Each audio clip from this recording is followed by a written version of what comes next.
Bem-vindo ao Guardião Esotérico. Existe um demónio tão aterrorizante que as antigas civilizações da Mesopotâmia não o temiam apenas. Elas o evocavam. Um ser cuja aparência combina o pior de múltiplas criaturas, cuja presença trazia pragas e doenças, mas que também era a única defesa contra forças ainda mais sombrias. Este não é um demónio inventado por Hollywood.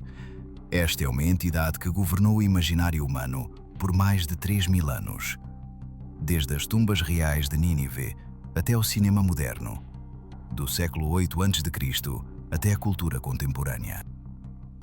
Pazuzu não é apenas mais um demónio nas listas demonológicas. Ele representa algo que a mente moderna luta para compreender. Uma força que é simultaneamente destruidora e protetora, maligna e benevolente, temida e venerada. Os antigos mesopotâmicos compreendiam o que nós esquecemos, que algumas forças são tão poderosas que transcendem a moralidade humana. Pazuzu era o rei dos demónios do vento, filho de Yampa, irmão de Umbaba, governante sobre legiões de espíritos Lilu que atravessavam as montanhas trazendo pestilência. Mas era também o único ser capaz de afastar Lamasto, a deusa demoníaca mais temida da antiguidade, assassina de recém-nascidos, terror de mulheres grávidas. A investigação que se segue não é para os fracos de coração. Vamos dissecar cada aspecto desta entidade, desde sua anatomia grotesca até sua função cosmológica, desde suas origens históricas até sua ressurreição cinematográfica. Vamos explorar por que este demónio específico foi escolhido para o filme O Exorcista. Por que sua imagem foi produzida em massa como amuletos. Por que seu nome ainda reverbera através dos milénios. Esta análise está baseada em textos cuneiformes, artefatos arqueológicos, estudos académicos de demonologia mesopotâmica e análise simbólica profunda. É importante notar que a informação apresentada nesta investigação é baseada em mitologias, textos esotéricos e lendas antigas. Não deve ser interpretada como verdade absoluta ou ciência estabelecida. Vamos analisar descrições desta entidade de uma perspectiva histórica e simbólica, investigando sua presença em várias tradições e sua influência no ocultismo moderno. Esta entidade foi retratada não apenas como ser infernal, mas também como manifestação arquetípica da psique humana, força do subconsciente que reflete nossos desejos mais profundos, medos e ambições. Seu simbolismo inspirou gerações de artistas, escritores e praticantes do ocultismo. Esta investigação não é um convite à prática e não deve ser interpretada como guia para a ação. Investigamos artefatos culturais e estruturas simbólicas da posição de análise histórica e filosófica.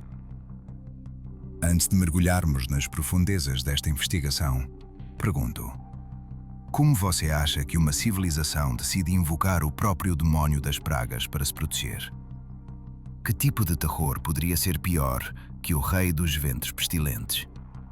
Escreva a sua resposta nos comentários. Vamos explorar juntos este paradoxo sombrio que define Pazuzu. Pazuzu surge no registro arqueológico de forma abrupta e completamente formada no século 8 a.C., nas tumbas reais de Nimrud, próximo à moderna Mossul, no Iraque. Não existem formas evolutivas anteriores, não há desenvolvimento gradual de sua iconografia. Ele simplesmente aparece, totalmente realizado, terrivelmente detalhado, inconfundivelmente único. Esta súbita manifestação intriga os académicos. Como pode uma imagem tão complexa, combinando múltiplas características animais e humanas de forma sem precedentes, surgir sem antecedentes identificáveis?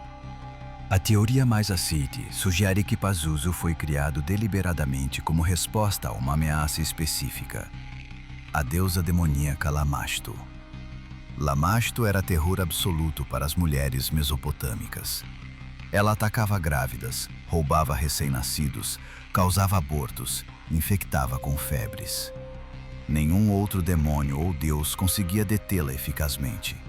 Então os sacerdotes e exorcistas mesopotâmicos conceberam uma solução radical: criar ou invocar um demônio ainda mais poderoso, cujo próprio horror pudesse afastar Lamashtu de volta ao submundo.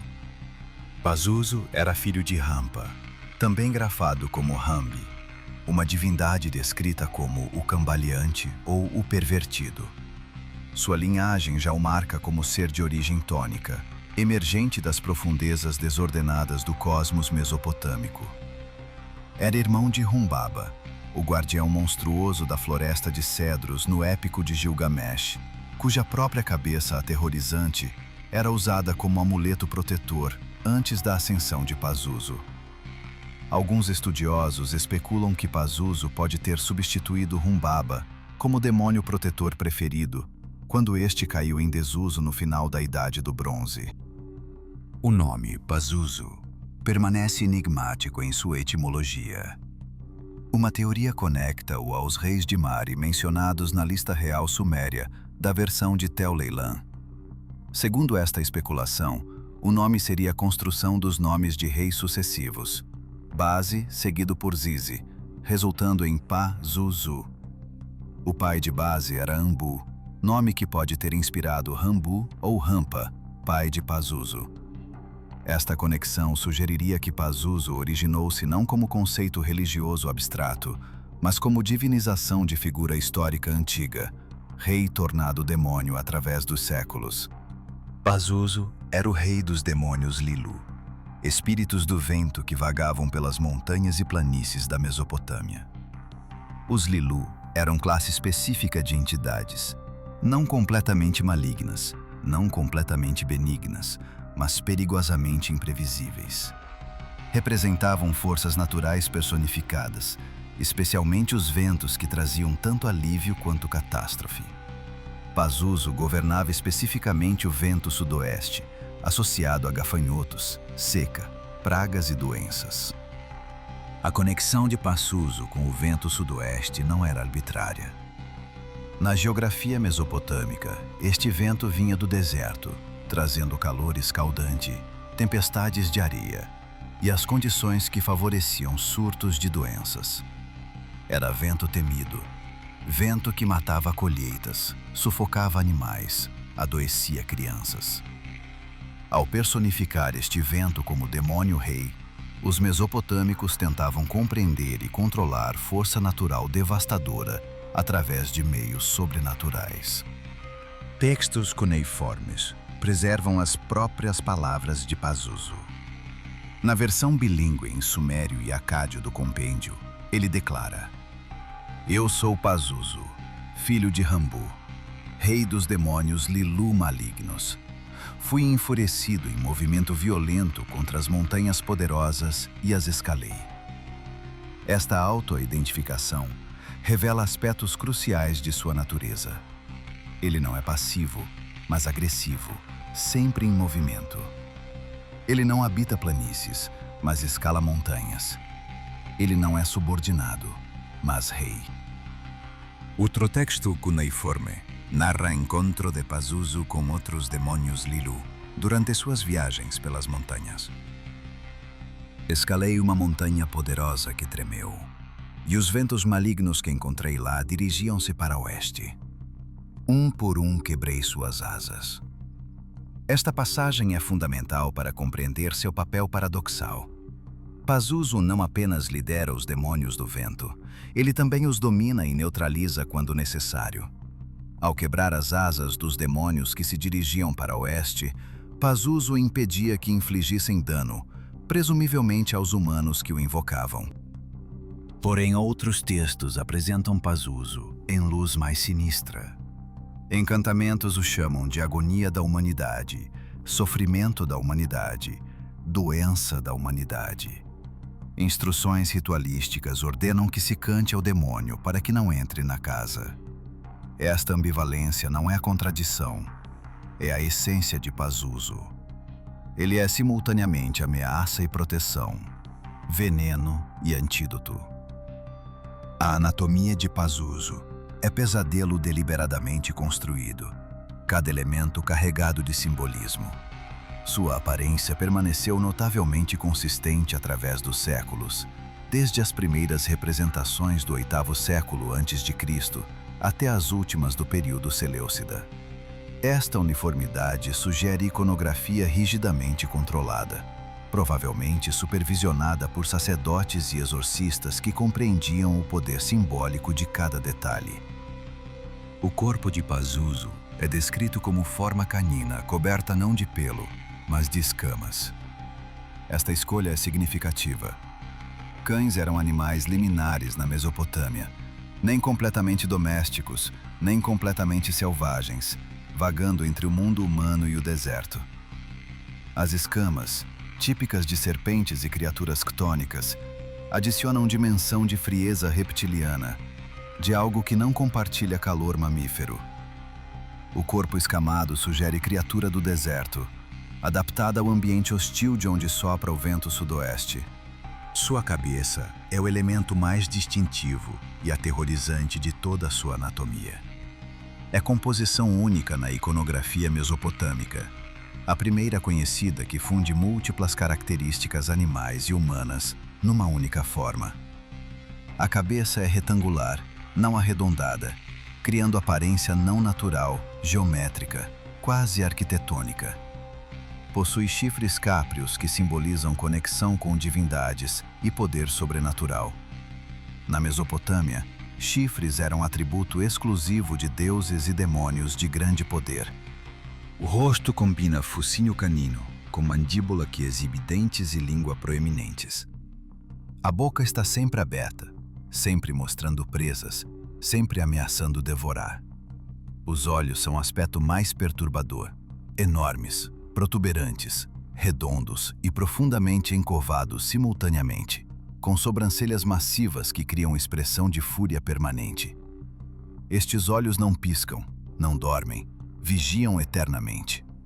Estudiosos notam que os olhos de Pazuzu foram deliberadamente exagerados para maximizar seu efeito apotropaico. Quanto mais aterrorizante o olhar, mais eficaz em afugentar outras forças malignas. A barba é longa e bifurcada em duas pontas, marcada por linhas horizontais que indicam textura não humana. Esta barba estilizada conecta Pazuzu a tradições iconográficas de divindades mesopotâmicas mais antigas, conferindo-lhe autoridade e ancianidade. As orelhas são proeminentes e pontiagudas, sempre alerta, sempre escutando. Na simbologia mesopotâmica, grandes orelhas indicavam sabedoria e conhecimento secreto. Pazuzu não é apenas força bruta, mas entidade que conhece e compreende. Os membros superiores de Pazuzu apresentam configuração ritual específica. A mão direita erguida, a mão esquerda abaixada. Esta postura não é acidental. Estudiosos interpretam-na como gesto de comando ou invocação, possivelmente relacionado ao controle dos ventos. A mão direita erguida pode simbolizar poder ascendente, enquanto a mão esquerda abaixada representa poder descendente. Pazuzu como mediador entre esferas cósmicas, canal através do qual forças fluem. As mãos terminam não em dedos humanos, mas em garras de aves de rapina, especificamente talões de águia. Estas garras reforçam conexão de Pazuzu com o céu, com os ventos, com o domínio aéreo onde ele governa. São instrumentos de captura e dilaceração, lembrando que Pazuzu, embora possa proteger, permanece fundamentalmente predador. Os pés também são talões de ave, ancorando Pazuzu não ao solo humano, mas ao reino das criaturas que voam. Pazuzu possui 4 asas, característica que o distingue de muitos outros demônios alados. O estudioso Scott Neugel argumenta que este número conecta-se ao termo acadiano Kipatu, significando círculo, circunferência, totalidade. 4 asas simbolizam controle sobre todas as direções cardeais do vento: norte, sul, leste, oeste. Pazuzu não governa apenas um vento, mas potencialmente todos os ventos, herdeiro dos 4 ventos personificados em selos cilíndricos babilônicos mais antigos. As asas são frequentemente representadas em posições dinâmicas, sugerindo movimento constante, impossibilidade de repouso. A cauda de Pazuzu termina em ferrão de escorpião. Este elemento adiciona dimensão de veneno, de morte silenciosa que vem por trás. O escorpião era a criatura do deserto, símbolo de perigo oculto nas areias, de dor súbita e paralisia. A cauda escorpiônica de Pazuzu lembra que mesmo quando ele protege pela frente, permanece perigoso por todos os ângulos. Não há lado seguro ao aproximar-se desta entidade.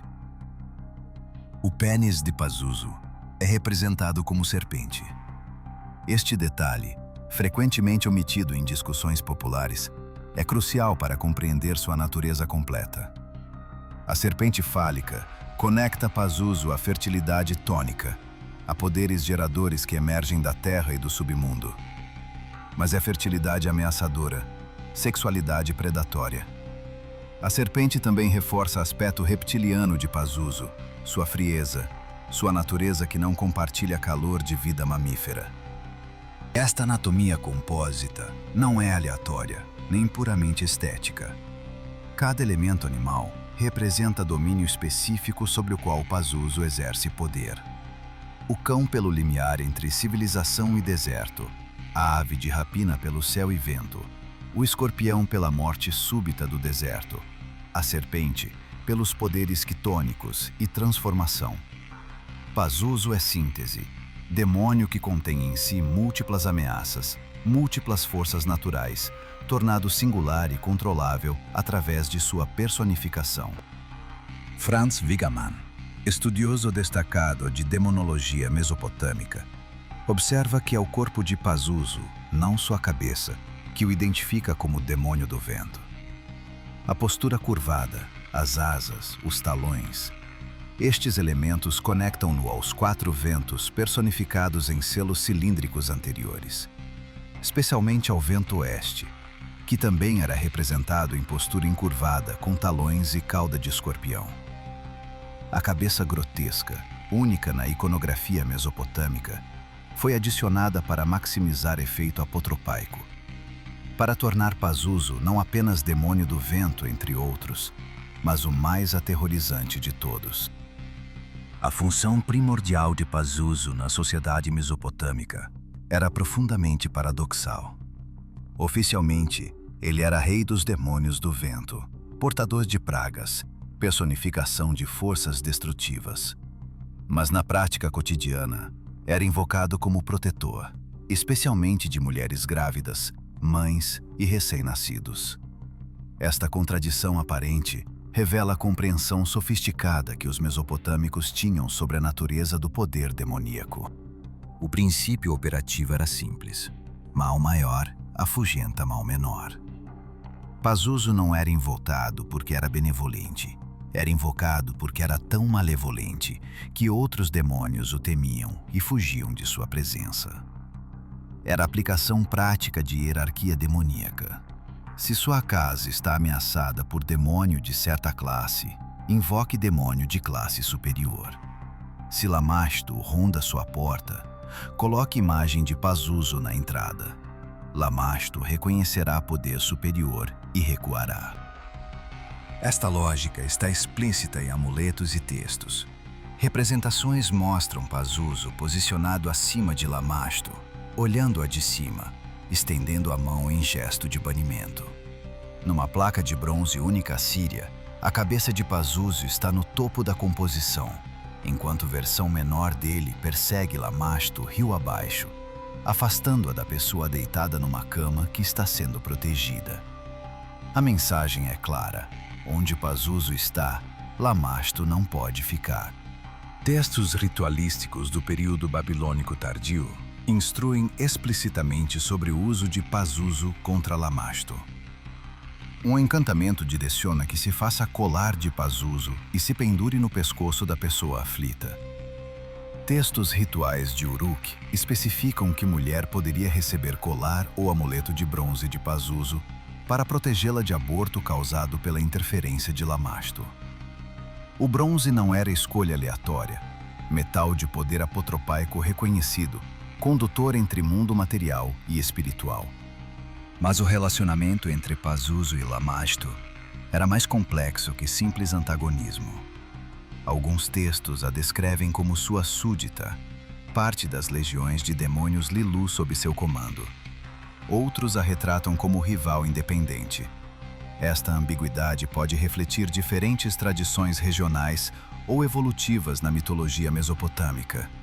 Alternativamente, pode sugerir que Pazuzu tinha autoridade sobre Lamasto, mas ela ocasionalmente se rebelava, requerendo que ele a forçasse de volta ao seu lugar no submundo. A teoria de que Pazuzu foi criado especificamente como contramedida a Lamasto é apoiada por evidências cronológicas. Lamasto existia inicialmente como deusa demoníaca independente, sem conexão clara a outras classes de demônios. Então, durante a Idade do Bronze tardia, ela foi reclassificada como demônio Lilu. É precisamente neste período e região, o Império Médio Assírio, que Pazuzu faz suas primeiras aparições. A coincidência sugere desenvolvimento deliberado. Quando Lamasto foi incorporada à classe Lilu, tornou-se necessário estabelecer hierarquia dentro desta classe, com Pazuzu como rei capaz de controlá-la. O uso doméstico de Pazuzu era extensivo e bem documentado arqueologicamente. Grandes números de cabeças de Pazuzu foram descobertos, fabricados em variedade de materiais: terracota, bronze, ferro, ouro, vidro e osso. A diversidade de materiais indica que Pazuzu era acessível a diferentes classes sociais, desde elite que podia pagar ouro até população comum que usava terracota.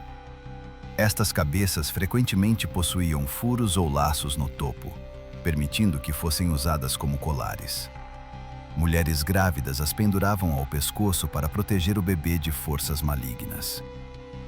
Amuletos esculpidos eram comuns. Alguns eram retangulares e retratavam Pazuzu em pé ou agachado.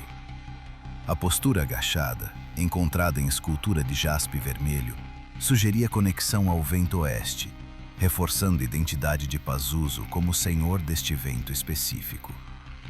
Amuletos maiores de pedra podiam ser pendurados na parede para proteger sala inteira ou entrada. Um destes amuletos, encontrado numa casa na cidade neo-assíria de Durkatlimu, estava caído no chão da sala principal de recepção, mas acredita-se que originalmente pendia na parede voltada para a entrada, primeira defesa contra intrusões demoníacas. Pendentes de bronze incluíam laços de suspensão desenhados para garantir que o olhar de Pazuzu estivesse sempre direcionado para fora. Esta orientação era crucial.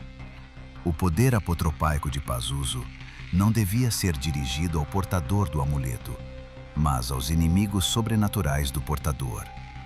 O olhar aterrorizante de Pazuzu, sempre voltado para fora, criava barreira invisível que demônios não ousavam cruzar.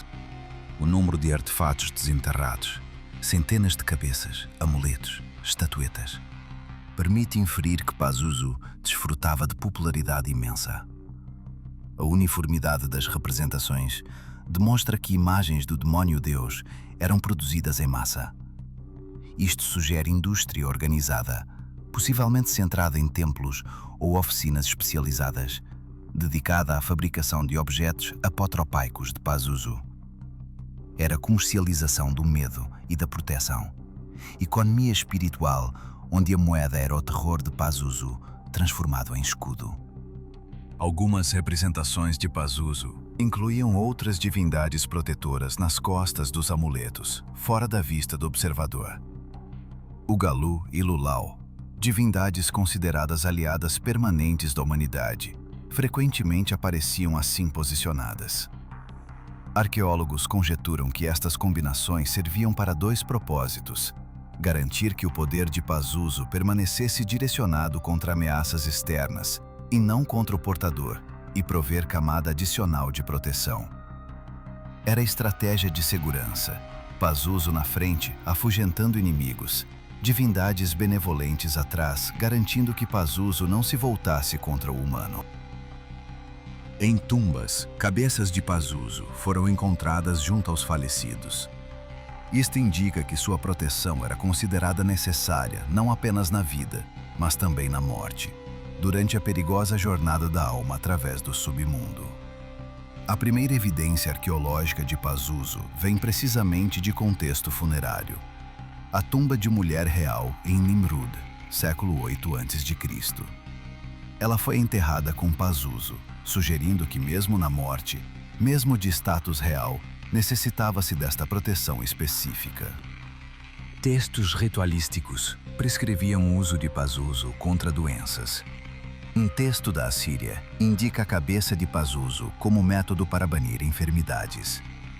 Encantamentos direcionavam que objetos de Pazuzu fossem colocados em locais específicos da casa ou usados pela pessoa doente. A lógica era que, como Pazuzu governava os ventos que traziam pragas, ele também podia controlá-los, desviá-los, impedi-los de entrar. Porém, outros textos revelam medo genuíno de Pazuzu. Encantamentos ordenam que se cante ao demônio para que ele não entre na casa. Ele é chamado de agonia da humanidade, sofrimento da humanidade, doença da humanidade. Estes textos lembram que Pazuzu não era amigo, era arma, instrumento perigoso que devia ser manejado com extremo cuidado. Invocá-lo era sempre risco calculado. Melhor ter Pazuzu direcionado contra seus inimigos que vagando livremente, mas idealmente, não tê-lo próximo de forma alguma. Esta ambivalência define a essência de Pazuzu na religião mesopotâmica. Ele era mal necessário, terror útil, monstro domesticado parcialmente através de ritual e representação simbólica. Os mesopotâmicos não se iludiam. Sabiam que Pazuzu permanecia perigoso. Mas na ausência de protetores puramente benevolentes capazes de enfrentar ameaças como Lamashtu, voltavam-se ao demônio rei, que, embora terrível, podia ser ritualmente persuadido a direcionar seu terror contra outros demônios. A estatueta mais famosa de Pazuzu reside atualmente no Museu do Louvre, em Paris. É uma figurina de bronze com 15 centímetros de altura, datada do período neo-assírio, entre 900 e 600 a.C. Esta peça específica tornou-se ícone da demonologia mesopotâmica, reproduzida em incontáveis livros, documentários e estudos acadêmicos.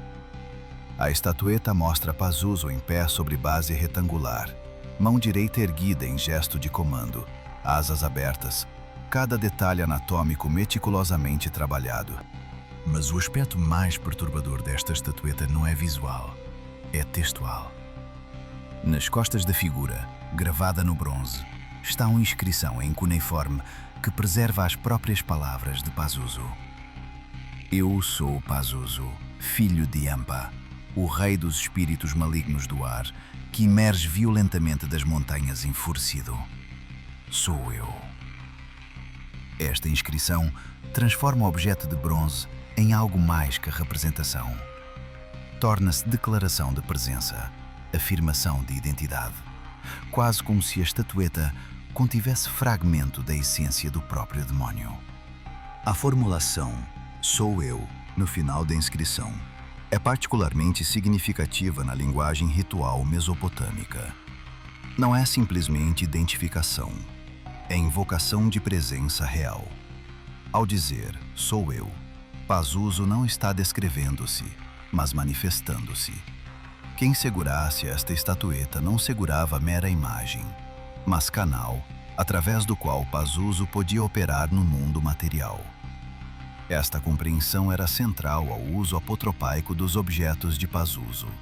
Eles funcionavam porque continham presença real, não apenas representação simbólica. O Museu Britânico possui coleção extensa de artefatos de Pazuzu, incluindo cabeças, amuletos e placas rituais. Cada peça revela variações sutis na representação, mas mantém elementos essenciais inconfundíveis: olhos protuberantes, chifres, barba bifurcada, expressão de fúria. A quantidade de artefatos preservados em museus ao redor do mundo Louvre, britânico, museus arqueológicos no Iraque, demonstra quão disseminado era culto ou uso ritual de Pazuzu através da Mesopotâmia. Alguns artefatos mostram Pazuzu em contexto narrativo. Placas de bronze retratam cenas complexas onde Pazuzu aparece no topo da composição, olhando para baixo enquanto Lamashtu é forçada a descer rio em barco carregado por seres tônicos. Estas cenas narrativas eram simultaneamente amuletos e manuais visuais. Ensinavam ao proprietário exatamente o que Pazuzu fazia, como funcionava sua proteção, qual era a hierarquia entre ele e outras entidades demoníacas. Textos cuneiformes preservam encantamentos específicos para a invocação e banimento de Pazuzu. Estes encantamentos não eram leitura casual. Eram ferramentas ritualísticas usadas por Ashipu, os exorcistas e sacerdotes magos mesopotâmicos. Os textos mais antigos datam do 3º milênio antes de Cristo, embora referências diretas a Pazuzu apareçam apenas no 1º milênio. Os encantamentos eram compostos em sumério ou acadiano, frequentemente em versões bilíngues, garantindo que conhecimento fosse preservado, mesmo quando línguas evoluíam. A estrutura típica de encantamento mesopotâmico incluía a identificação da ameaça, invocação de divindades ou demônios protetores, comandos para afastar o mal, e instruções rituais para acompanhar a recitação. No caso de Pazuzu, encantamentos podiam invocá-lo como protetor contra Lamashtu e outros demônios Lilu, ou podiam tentar banir o próprio Pazuzu quando sua presença tornava-se ameaçadora.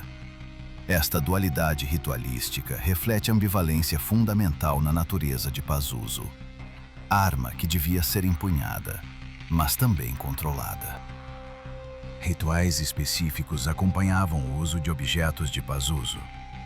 Textos de Uruk descrevem procedimento onde colar de bronze de Pazuzu era preparado, consagrado através de encantamentos específicos e então colocado no pescoço de mulher grávida em risco de aborto causado por Lamashtu. O ritual não era simplesmente pendurar objeto. Envolvia purificação, recitação, timing específico, possivelmente sacrifícios ou oferendas. O objeto tornava-se eficaz não apenas por ser imagem de Pazuzu, mas por ter sido ritualmente ativado através de procedimentos corretos. Outros rituais envolviam colocação de estatuetas de Pazuzu em locais específicos da casa. Entrada era posição comum.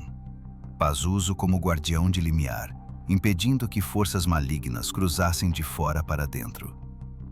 Quartos onde mulheres dariam à luz eram particularmente protegidos com imagens de Pazuzu. O momento do nascimento era considerado extremamente vulnerável. Tanto mãe quanto bebê estavam em estado limiar entre vida e morte, tornando-os alvos preferenciais de demônios predadores como Lamashtu. A ciência ritual mesopotâmica era sofisticada. Textos preservam centenas de encantamentos e procedimentos rituais contra várias categorias de demônios, doenças, bruxaria e má sorte. O Ashipu era profissional treinado, não amador. Ele memorizava textos extensos, compreendia propriedades de materiais rituais, conhecia timing astrológico apropriado para diferentes operações. Invocar Pazuzu não era questão de simplesmente comprar amuleto. Idealmente envolvia consulta com um especialista ritual que podia garantir procedimento correto. Porém, a proliferação massiva de objetos de Pazuzu sugere que o uso doméstico, sem intervenção de sacerdotes, também era comum.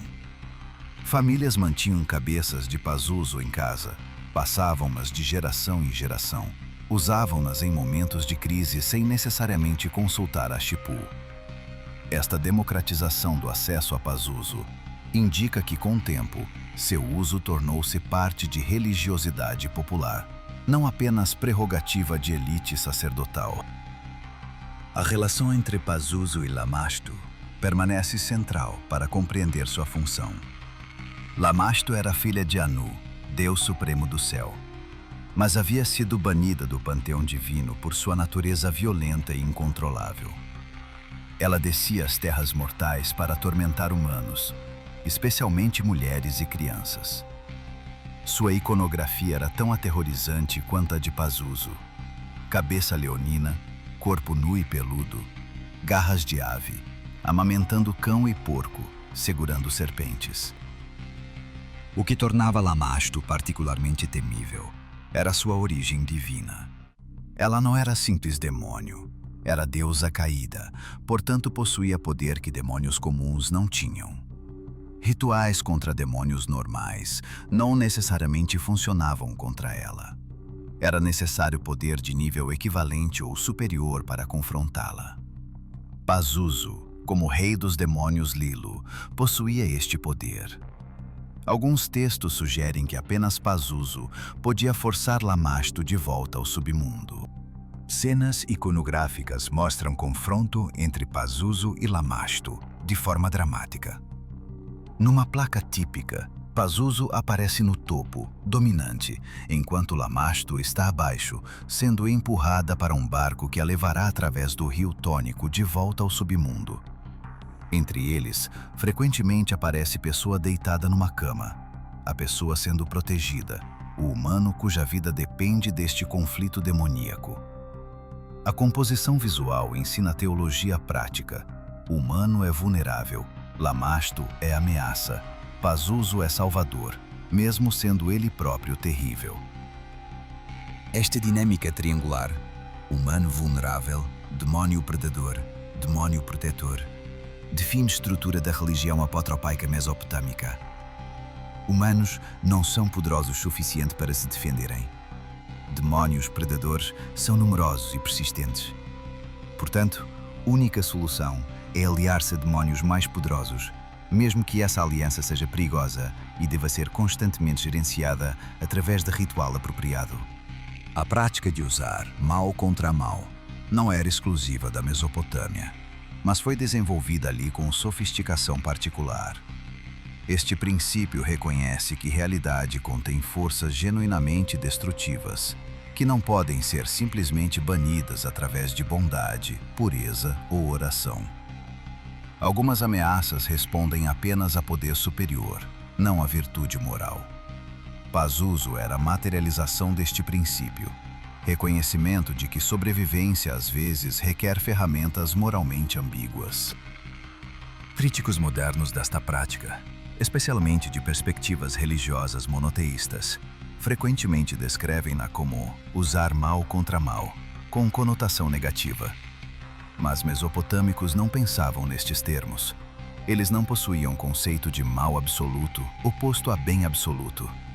Tinham um espectro de forças, algumas favoráveis aos humanos, algumas neutras, algumas hostis e algumas que podiam ser ambas dependendo do contexto. Pazuzu estava na categoria de hostil mas controlável para propósitos protetores. Gradualmente, o uso de Pazuzu declinou com o colapso da civilização mesopotâmica.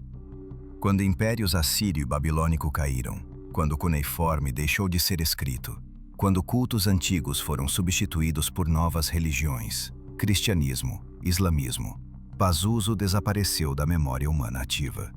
Por quase 2000 anos, ele existiu apenas como nome obscuro em textos que ninguém podia ler, como imagem em artefatos enterrados sob a areia do deserto iraquiano.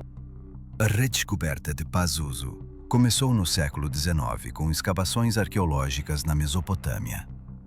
Quando arqueólogos britânicos, franceses e alemães começaram a desenterrar cidades assírias e babilônicas, Nínive, Nimrud, Babilônia, encontraram estatuetas e amuletos estranhos. Levou décadas para decifrar cuneiforme e compreender exatamente o que eram estas figuras. Quando finalmente leram inscrições, descobriram um nome: Pazuzu. A estatueta do Louvre, adquirida no século XIX, tornou-se emblemática. Ilustrações dela apareceram em livros acadêmicos sobre Mesopotâmia antiga. Uma destas ilustrações apareceu em obra de 1900, de Paul Caros, intitulada A História do Diabo. Este livro descrevia Pazuzu como Demônio do Vento Sudoeste, na tradição caldeia, incluindo imagem da estatueta com laço de suspensão visível. Décadas depois, estudante na Universidade de Georgetown chamado William Peter Blatty leu sobre o caso de exorcismo de 1949 em jornais de Washington. O caso envolvia adolescente conhecido como Robbie Mannheim, ou Roland Doe, que supostamente manifestava sinais de possessão demoníaca. Blatty, fascinado, arquivou a história na memória. 20 anos depois, em 1971, publicou romance baseado nestes eventos, O Exorcista. Para seu romance, Blatty necessitava nome para o demônio que possuía a protagonista. Ele pesquisou demonologia, consultando várias fontes. Estudiosos especulam que Blatty encontrou descrição de Pazuzu no livro de Paul Caros. A imagem da estatueta mesopotâmica, com sua aparência grotesca e título de Demônio do Vento Sudoeste, deve ter capturado a imaginação de Blatty. Ele escolheu Pazuzu como antagonista de seu romance. Em O Exorcista, Pazuzu não é explicitamente nomeado no texto principal do romance até tarde na narrativa, mas prólogo estabelece conexão crucial. Padre Lancaster Merrin, um dos exorcistas, havia anos antes participado de escavação arqueológica no norte do Iraque, onde desenterrou a estatueta de Pazuzu. Esta descoberta arqueológica prenuncia confronto final. Pazuzu, demônio mesopotâmico antigo, é libertado ou atraído através de perturbação arqueológica. Ele atravessa oceano e tempo para possuir menina americana de 12 anos chamada Regan McNeil.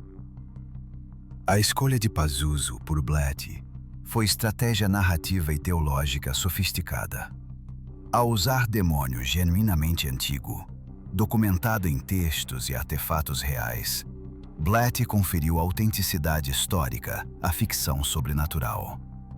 Pazuzu não era invenção de Blatty. Era entidade com 3.000 anos de história, temida por civilizações reais. Esta ancoragem em realidade arqueológica tornava o horror do romance mais plausível, mais perturbador. Quando William Friedkin dirigiu a adaptação cinematográfica em 1973, preservou conexão com Pazuzu. Sequência de abertura do filme mostra Padre Merrin em escavação no Iraque, descobrindo cabeça de Pazuzu entre ruínas. A câmera foca na estatueta grotesca, estabelecendo a ameaça que mais tarde manifestar-se-á em Washington. Friedkin até filmou locações reais no Iraque, adicionando camada adicional de autenticidade. No filme, manifestação de Pazuzu através de Regan é aterrorizante precisamente porque combina antigo e moderno. A menina americana, símbolo de inocência suburban, torna-se veículo para a força que predava a humanidade milênios antes de América existir. Suas transformações físicas, pele deteriorada, olhos amarelados, voz distorcida, ecoam descrições antigas de possessão demoníaca. Quando fala, não é criança falando, mas algo muito mais velho, algo que conhece línguas mortas, algo que existia quando Nínive ainda era grande. Blatty, em reflexões posteriores sobre a obra, explicou que escolheu Pazuzu deliberadamente como antagonista menor, não como Satanás ou Lúcifer. No universo de O Exorcista, Pazuzu é demônio de escalão inferior, não príncipe do inferno. Esta escolha teológica é significativa. Se até demônio menor pode causar destruição tão horrorosa, que horror Satanás em pessoa seria capaz? Blatty usa Pazuzu para sugerir hierarquias imensas de mal, das quais humanos veem apenas níveis mais baixos. O impacto corrupto de O Exorcista foi sísmico. Filme tornou-se um dos mais bem-sucedidos e influentes filmes de horror de todos os tempos. Audiências ficaram aterrorizadas. Alguns desmaiaram nos cinemas. Outros relataram pesadelos persistentes. Igreja Católica experimentou o ressurgimento de interesse em exorcismo. E Pazuzu, demônio mesopotâmico esquecido, ressurgiu na consciência cultural moderna. Após O Exorcista, Pazuzu apareceu em numerosos trabalhos de ficção, jogos, cultura popular. Frequentemente de forma menos séria, como antagonista em videogames, como referência cômica em Os Simpsons, como nome reciclado para diferentes entidades fictícias. Esta proliferação diluiu o significado original de Pazuzu, transformando-o de força genuinamente ambivalente da religião antiga em clichê genérico de demônio malvado. Mas entre praticantes modernos de ocultismo, magia cerimonial e reconstrucionismo pagão, interesse mais sério em Pazuzu desenvolveu-se.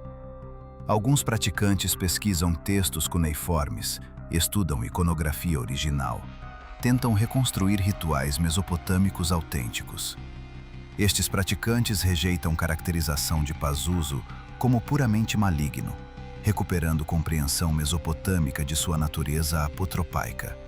Um praticante contemporâneo argumenta que descrição de Pazuzu como mal é incompreensão fundamental. Pazuzu, como os antigos compreendiam, transcende moralidade humana. Ele é força, perigosa, poderosa, mas não maligna no sentido cristão. Invocá-lo não é usar mal contra mal, mas engajar força natural para propósito protetor. Esta perspectiva tenta restaurar Pazuzu de vilão cinematográfico de volta a papel religioso original como guardião limiar. Do ponto de vista filosófico, Pazuzu representa confronto humano perpétuo, com forças que excedem compreensão moral simples. Civilizações ocidentais modernas, especialmente sob influência de monoteísmo abraâmico, tendem a categorizar realidade em bem absoluto versus mal absoluto.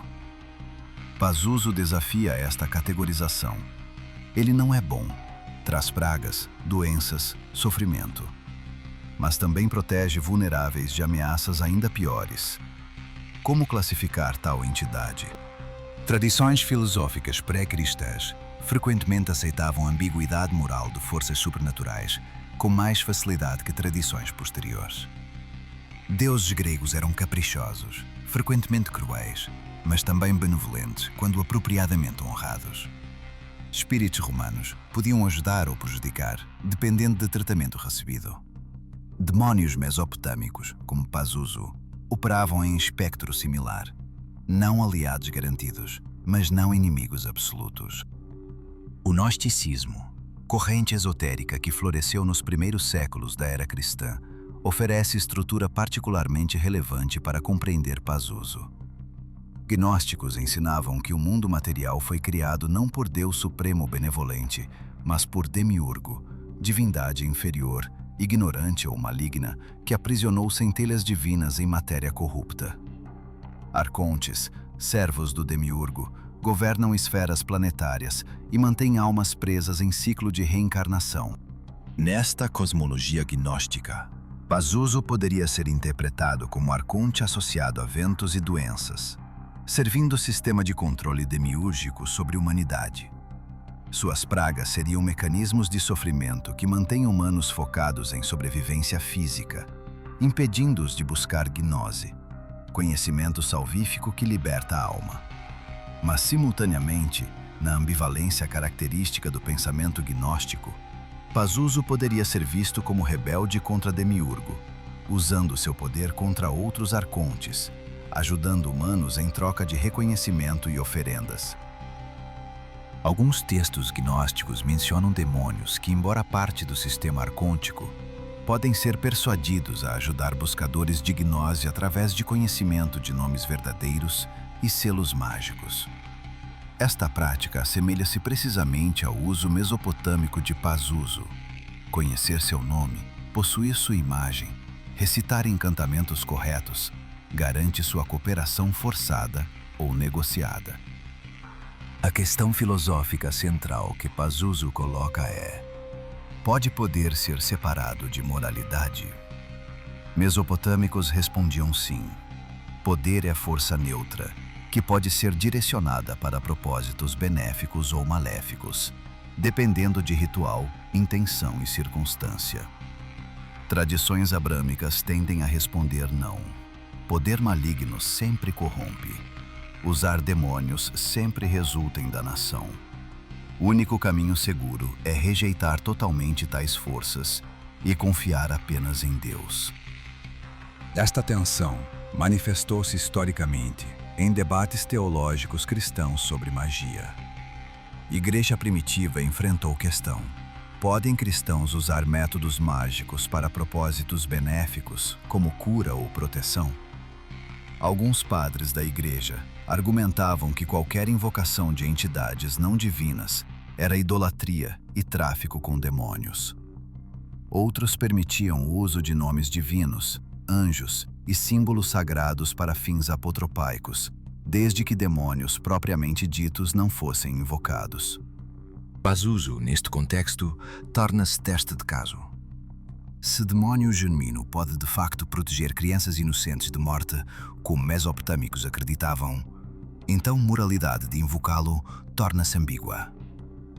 Mãe desesperada cujo bebê está ameaçado por Lamasto age imoralmente ao recorrer a Pazuzu se nenhum outro recurso funciona? Mesopotâmicos diriam que não. Ela age pragmaticamente dentro de cosmologia onde múltiplas forças existem e podem ser negociadas. Cristãos medievais diriam que sim. Ela põe a alma em perigo eterno ao tratar com o demónio, independente de circunstância. Esta diferença revela cosmovisões fundamentalmente distintas. Mesopotâmia operava em um universo pluralista, onde múltiplos deuses, demónios e espíritos coexistiam em hierarquias complexas, mas sem divisão moral absoluta. Cristianismo medieval operava em um universo dualista, onde lado de Deus e lado de Satanás eram claramente demarcados, e qualquer cruzamento de linha era traição. Pazuzu próspera na cosmologia primeira, torna-se absolutamente proibido na segunda. Modernidade secular reintroduz ambiguidade. Sem estrutura religiosa obrigatória, ditando categorias morais absolutas, pessoas contemporâneas podem reconsiderar entidades como Pazuzu, sem presumir automaticamente que são um mal encarnado. Acadêmicos estudam-no como artefato cultural fascinante. Artistas inspiram-se nele esteticamente. Ocultistas tentam trabalhar com ele ritualmente. Cada abordagem reconhece poder de Pazuzu, poder de aterrorizar, de proteger, de simbolizar forças naturais incontroláveis, sem necessariamente condená-lo como absolutamente maligno. Psicologicamente, Pazuzu pode ser interpretado, através de lente junguiana, como arquétipo da sombra. Carl Jung teorizou que psique humana contém não apenas ego consciente, mas também sombra, repositório de impulsos reprimidos, aspectos rejeitados do self, potenciais não realizados que ego considera inaceitáveis. Sombra não é puramente negativa, contém também vitalidade, criatividade e poder que foram suprimidos junto com destrutividade. Pazuzu, com sua aparência monstruosa e poder ambivalente, encarna perfeitamente o arquétipo da sombra. Ele é aterrorizante porque combina múltiplas ameaças animais: predação do cão, veneno do escorpião, frieza da serpente. Mas é também protetor, porque estas mesmas qualidades perigosas afugentam outras ameaças. Psicologicamente, isto sugere que a integração da sombra, aceitar aspectos sombrios de si mesmo, não torna a pessoa maligna, mas sim mais completa e paradoxalmente mais capaz de proteger-se e a outros. Mulheres grávidas que usavam amuletos de Pazuzu estavam, nesta leitura, invocando o poder de sua própria sombra coletiva, reconhecendo que maternidade envolve não apenas nurturação gentil, mas também ferocidade protetora, disposição de enfrentar ameaças com força equivalente. Pazuzu, na entrada da casa, simboliza a disposição de reconhecer e utilizar aspectos sombrios da psique quando necessário, sem negar ou reprimir sua existência. Sociologicamente, Pazuzu revela muito sobre como sociedades lidam com medo. Mesopotâmicos viviam em ambiente implacável, calor extremo, doenças endêmicas, mortalidade infantil elevada, falta de conhecimento médico efetivo. Eles não podiam curar febres que matavam crianças. Não podiam impedir abortos. Não podiam garantir nascimentos seguros. Idinte duas otência material, recorriam a estratégias sobrenaturais. Pazuzu representava a tentativa de controlar o incontrolável, através de representação e ritual. Se causa da doença era vento sudoeste trazendo miasma, e vento sudoeste era governado por demônio rei, então estabelecer relacionamento com esse demônio rei, através de oferendas, encantamentos e imagens, poderia influenciar resultado. Era lógica impecável dentro de cosmovisão animista, onde forças naturais eram personificadas e, portanto, potencialmente negociáveis. Modernidade científica eliminou a necessidade funcional de Pazuzu. Entendemos que doenças são causadas por patógenos microbianos, não por demônios do vento. Temos antibióticos, cuidados pré-natais, medicina obstétrica. Taxa de mortalidade infantil em sociedades desenvolvidas é fração do que era na Mesopotâmia antiga. Não precisamos mais de Pazuzu para proteger bebês porque temos pediatras. Mas Pazuzu não desapareceu. Ele ressurgiu através de O Exorcista, precisamente porque modernidade não eliminou o medo, apenas mudou objetos do medo. Não tememos mais Lamasto especificamente, mas tememos violação da inocência, corrupção de crianças, forças que destroem famílias. Pazuzu em O Exorcista não causa febre física, causa possessão, corrupção espiritual, desintegração da unidade familiar. Ele evolui de ameaça médica para ameaça psicológica e existencial, permanecendo relevante. O medo que o exorcista evocou e continua evocando não é realmente sobre possessão demoníaca literal para a maioria das audiências. É sobre perda de controle, sobre algo externo invadindo e destruindo o que é mais íntimo e precioso. Regan possuída não é apenas menina doente, é destruição de infância, inocência tornada obscena, o lar transformado em lugar de horror. Estas são ansiedades profundamente contemporâneas sobre preservação da família nuclear, proteção de crianças em mundo percebido como cada vez mais ameaçador. Pazuzu, então, funciona como tela de projeção para medos culturais específicos de cada era. Na Mesopotâmia, mortalidade infantil, complicações de parto, epidemias. Na América dos anos 70, dissolução de autoridade religiosa, revolução sexual, ansiedade sobre juventude rebelde. Em contextos contemporâneos, abuso infantil, tráfico, corrupção de inocentes através de mídia ou internet. Forma de Pazuzu muda, mas função permanece. Personificar a ameaça primordial contra vulneráveis e, paradoxalmente, oferecer proteção através de reconhecimento e contenção ritual desta ameaça. Esta continuidade através de 3 milênios revela algo profundo sobre psicologia humana. Necessidade de personificar ameaças, de dar-lhes nome e forma, de acreditar que rituais apropriados podem controlá-las. Estas necessidades parecem persistir independente de avanços tecnológicos ou mudanças cosmológicas. Pazuzu endura não porque é real no sentido material, mas porque é real no sentido psicológico e simbólico. Ao concluir esta investigação profunda na anatomia e significado de Pazuzu, confrontamos questão final.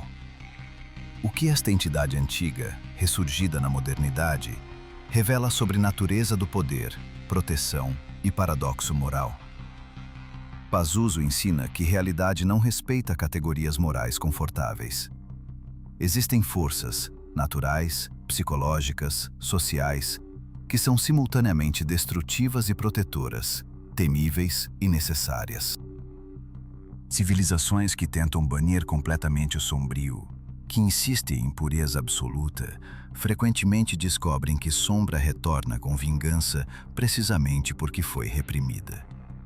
Mesopotâmicos, reconhecendo isto, davam a Pazuzu lugar controlado em suas vidas, não como Deus amado, mas como guardião temível, cuja presença ritualmente gerenciada mantinha ameaças piores à distância. Questão contemporânea é se podemos recuperar esta sabedoria sem regressar à superstição. Podemos reconhecer aspectos sombrios de existência, violência, doença, morte, predação, sem negá-los ou romantizá-los, mas também sem sermos consumidos por eles. Podemos integrar sombra, individual e coletivamente, de formas que aumentem poder protetor, sem desencadear destrutividade. Pazuzu não oferece resposta simples. Ele é, e sempre foi, profundamente ambíguo. Mas talvez a ambiguidade seja precisamente sua lição. Mundo não é dividido nitidamente entre bem e mal. Poder não vem apenas de fontes puras. Proteção, às vezes, requer alianças desconfortáveis. Sobrevivência exige reconhecer que realidade é mais complexa, mais sombria, mais paradoxal do que gostaríamos de admitir. O demônio rei do vento sudoeste, emergindo das montanhas enfurecido, permanece relevante 3.000 anos após seu aparecimento, porque encarna a verdade sobre condição humana que nenhuma quantidade de progresso eliminou. Somos vulneráveis. Forças maiores que nós existem. Algumas ameaças respondem apenas a poder, não a súplica. E ocasionalmente, relutantemente, devemos invocar o aterrorizante para proteger o precioso. Esta investigação apenas arranha a superfície de mistérios que se estendem por milênios. Se deseja continuar esta jornada nas sombras do conhecimento proibido, explorando outras entidades, hierarquias e estruturas ocultas que moldaram compreensão humana do cosmos, subscreva ao canal. Até a próxima exploração nos reinos sombrios, onde história antiga encontra terror moderno.